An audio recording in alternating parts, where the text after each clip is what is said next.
In September 2021, JPMorgan Chase paid $175 million for a startup that claimed 4.25 million customers.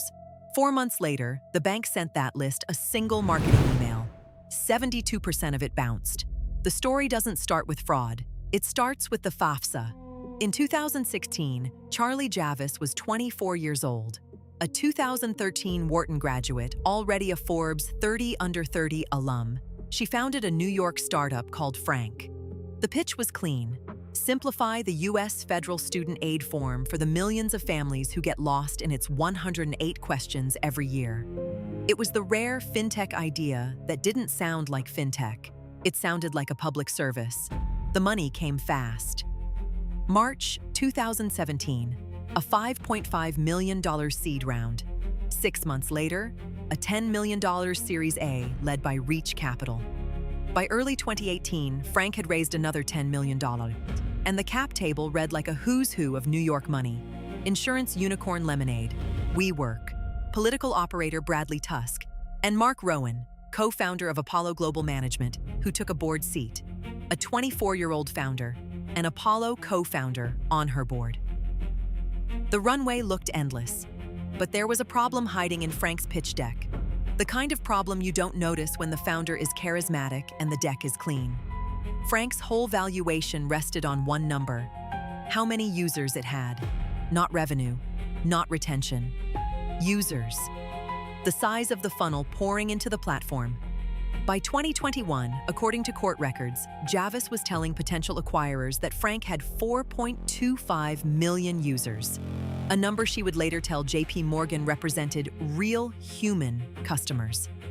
According to federal prosecutors, the real number was closer to 293,000. That's about 7% of what was claimed. In March 2021, JPMorgan Chase received Frank's pitch deck through a forwarded investor email. The deal landed inside the bank's consumer and community banking division, co-run by two of the most senior executives at the largest bank in America. The head of corporate development for that division was assigned to lead diligence. By July, JPMorgan was formally pursuing the acquisition through LionTree Advisors. Frank opened a data room. The clock started ticking. Here is where the case stops being about a startup and starts being about a crime. In August 2021, according to prosecutors, Charlie Javice walked over to Frank's director of engineering, a man named Patrick Vovor, and asked him to generate synthetic customer data, fake users, manufactured at scale, designed to back up the 4.25 million number JPMorgan was about to verify. Vovor refused. He later testified that he told her, and her co-defendant Olivier Amar, Frank's chief growth officer, that he would not do anything illegal. So Javice, allegedly, went looking for someone who would. She found Adam Kapellner. Kapellner was an associate professor of mathematics at Queens College, and conveniently, a former Wharton classmate of Javice's. According to his own trial testimony, Javice told him she was in an urgent pinch. She allegedly paid him roughly $18,000, up from a $13,300 invoice, to spend a single night generating a synthetic data set of 4.265 million fake users. One all-nighter, one math professor, $18,000.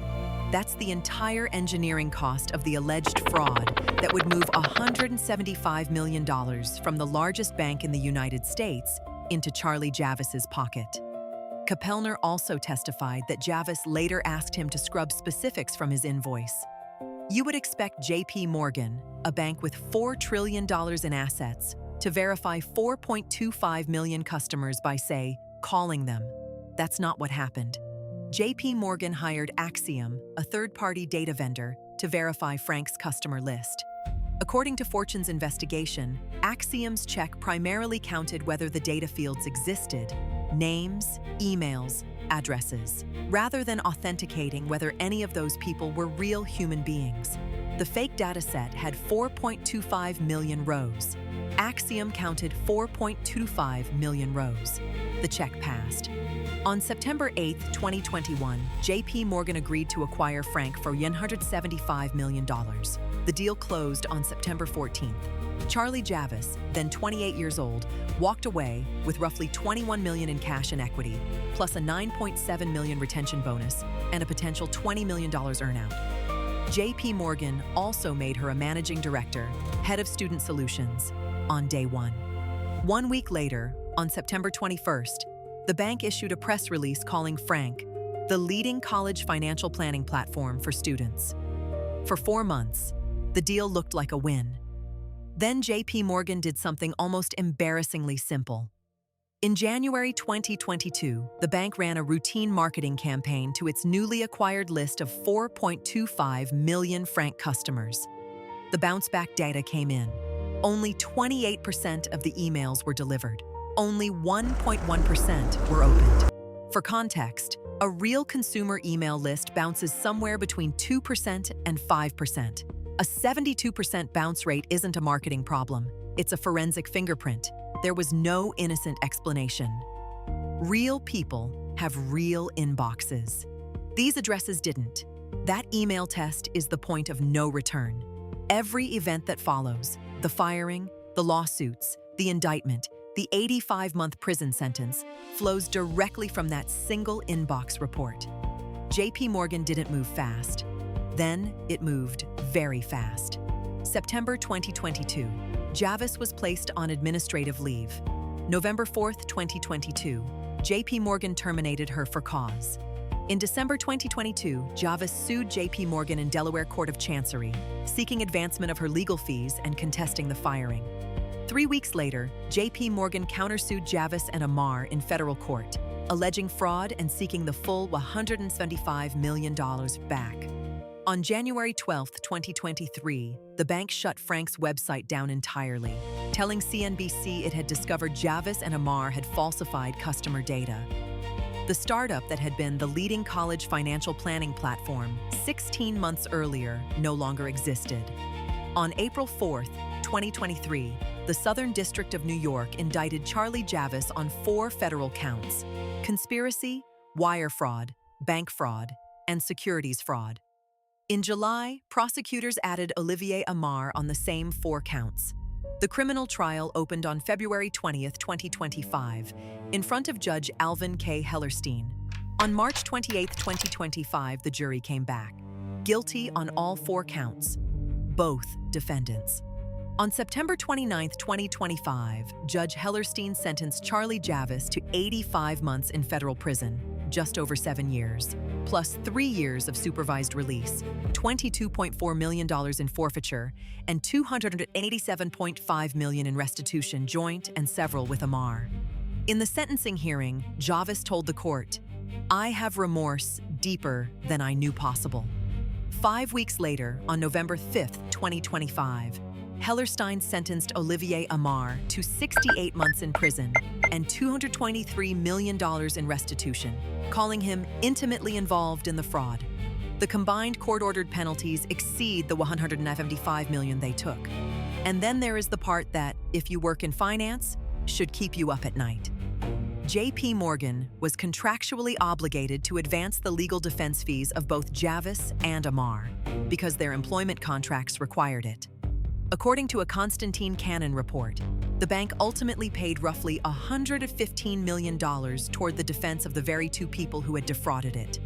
JPMorgan paid $175 million for a fake company. Then it paid $115 million to defend the people who sold it.